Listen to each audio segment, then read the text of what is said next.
In question number 1, a right circular cylinder of radius r and height h just enclosed a sphere of diameter। यहाँ पे question में given है कि ये जो है राइट सर्कुलर सिलेंडर है, ये सिलेंडर है और इस सिलेंडर का हाइट दिया हुआ है, यानी यहाँ से लेकर यहाँ दिया हुआ है h, और इस सिलेंडर का जो है रेडियस भी दिया हुआ, रेडियस है यहाँ पे r, तो रेडियस यहाँ पे दिया हुआ r, और ये बोला गया है कि इस रेडियस जहाँ पे ये दोनों रेडियस है, यहाँ पे इस रेडियस यानी दोनों किनारों में क्या करना है, एक स्पेयर लगाना है। तो स्पेयर लगाने हैं तो स्पेयर का जो डायमीटर है वो बोला क्या होगा। यहाँ पे देखिए ये जितना का ये रेडियस होगा उतना ही का ही रेडियस के शेप के हिसाब से यहाँ पे स्पेयर लगेगा।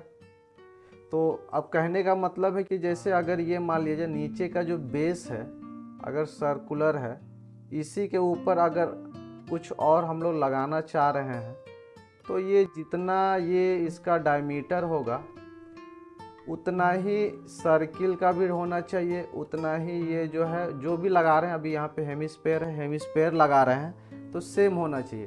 तो यहाँ पे बोला गया कि स्पेयर जो लगाएंगे वो स्पेयर का भी क्या होना चाहिए, सेम होना चाहिए।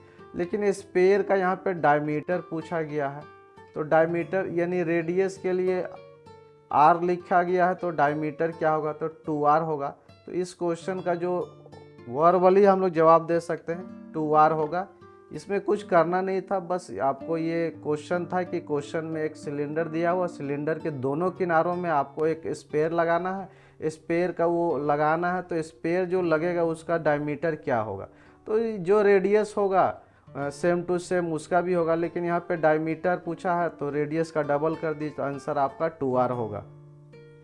Question is during the conversion of a solid from one shape to another the volume of the new shape will.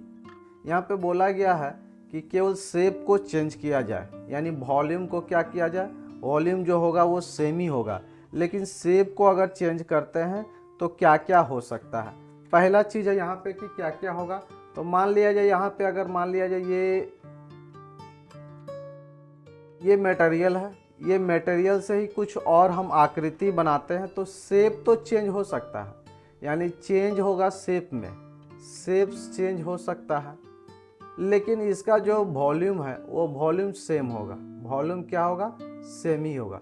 Shape change हो सकता है, शेप में चेंजिंग आएगा लेकिन वॉल्यूम में चेंजिंग नहीं आएगा। इसमें क्वेश्चन में सॉल्व ज़्यादा नहीं करना, वर्बली जवाब देना है। तो यहाँ पे हम लोग बोल सकते हैं कि during the conversion of a solid from one shape to another the volume of the new shape, जो नया शेप का जो वॉल्यूम है वो क्या होगा, रिमेन अनअल्टर्ड, यानी चेंज नहीं होगा, सेम टू सेम वॉल्यूम होगा। यही आपका आंसर हो गया।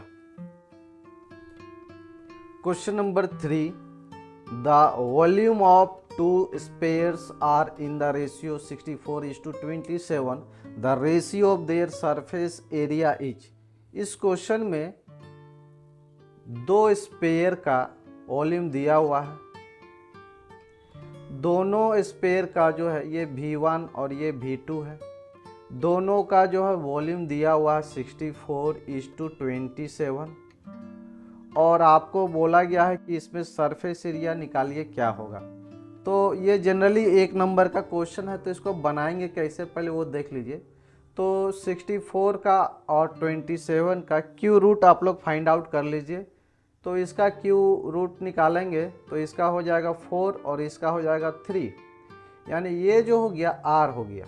अगर हम लोग इसका क्यू रूट निकालें, क्योंकि 1 नंबर का क्वेश्चन है आपको ऑप्शन टिक करना है, तो 4 और 3 हो गया। फिर अगेन इसका क्या कर दिए, स्क्वायर कर दीजिए। तो स्क्वायर अगर करेंगे तो 16 हो जाएगा, और इसका स्क्वायर करेंगे तो कितना हो जाएगा, तो ये आपका हो जाएगा 9। तो आपका आंसर हो जाएगा 16:9। ये आपका आंसर है, क्योंकि ये जो है 1 मार्क्स का क्वेश्चन है तो ज़्यादा सॉल्व इसमें करना नहीं है, आप ऑप्शन डी कर सकते हैं। अब सवाल है कि इसमें आप क्यों ऐसा कर रहे हैं। तो देखिए यहाँ पे ये इसका बेसिक हम लोग समझते हैं, बेसिक क्या है, क्यों ऐसा हम लोग किए। सबसे पहले यहाँ पे क्या 64:27 है, तो सबसे पहले इसका देख लीजिए। इसका जो है मान लीजिए ये हम लोग लिख सकते हैं 4/3 पाई आर क्यू, और इसका रेशियो 4/3 पाई आर क्यू। तो देखिए ये तो कॉमन है, ये दोनों तो कैंसिल हो जाएगा। तो हम लोग जो रेशियो का जो निकालेंगे यानी R3/R3 इक्वल टू 64/27। आखिर इसका क्यू रूट निकालेंगे ही। जब क्यू रूट इसका अगर निकालेंगे तो क्यू रूट जब इसका हम लोग फाइंड आउट करेंगे तो मेरा जो है R/R ये हमारा कितना हो जाएगा 4/3 होगा। अब हम लोग 4/3 रेडियस तो निकाल ही चुके हैं। अब चूँकि हम लोग जानते हैं यहाँ पे कि अब इसका जो है स्क्वायर निकालना है, यानी इस कर्ड सरफेस एरिया निकालना है। तो सरफेस एरिया निकालने के लिए फॉर्मूला क्या होगा, तो 4πr² होगा इज टू 4πr² होगा। अब 4π तो कैंसिल हो जाएगा, तो r², तो जो ये r हम लोग फाइंड आउट किए हैं इसी का फिर अगेन क्या कर देना है, स्क्वायर कर देना है, आपका ये आंसर आ जाएगा। इसमें कुछ ज़्यादा कुछ करना नहीं था। मेन जो है फंडा ये, अगर हम लोग तुरंत ऐसा करते हैं तो बना सकते हैं। बाकी ये डिटेल यहाँ पे दिया हुआ है। Next question is question number 4, total surface area of लट्टू। लट्टू आप लोग जानते हैं कि बचपन में लोग जो है खेलते हैं लट्टू, उसमें धागा बांध के नीचे जो है नचाते हैं लट्टू, उसको टॉप बोलते हैं। As shown in the figure, लट्टू अगर होगा तो लट्टू अगर देखिएगा तो कुछ इसी शेप में होगा। तो यहाँ पे बोला गया है the sum of the total surface area of the hemisphere and the total surface area of the cone. तो ये अगर लट्टू है, मान लिया जाए ये लट्टू अगर है, ये लट्टू है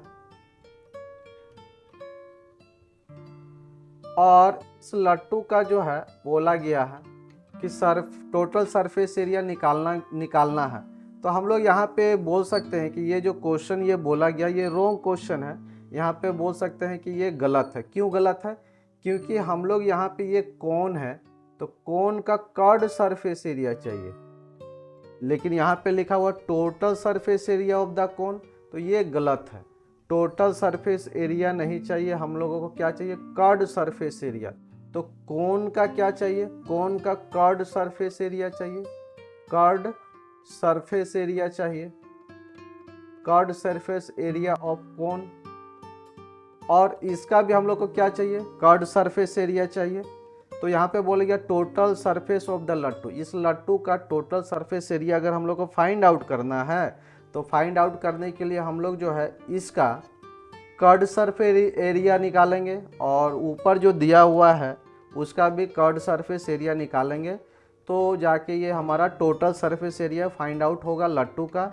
लेकिन यहाँ पे दिया हुआ है कि ये जो है टोटल सरफेस एरिया जो है हेमिस्फेयर का और इसका जो है कोन का। तो ये जो है ऊपर में जो हेमिस्फेयर है तो हेमिस्फेयर का भी हम लोग जानते हैं कि कर्ड सरफेस एरिया चाहिए। तो कर्ड सरफेस एरिया चाहिए, curved surface area, curved surface area of hemisphere और curved surface area of cone, दोनों को अगर हम लोग ऐड कर देते हैं तो टोटल सरफेस एरिया ऑफ लट्टू हम लोग फाइंड आउट कर लेंगे। तो यहाँ पे ये लिख सकते हैं कि यहाँ पे ये हो जाएगा फॉल्स है, होना क्या चाहिए, कर्ड सरफेस एरिया।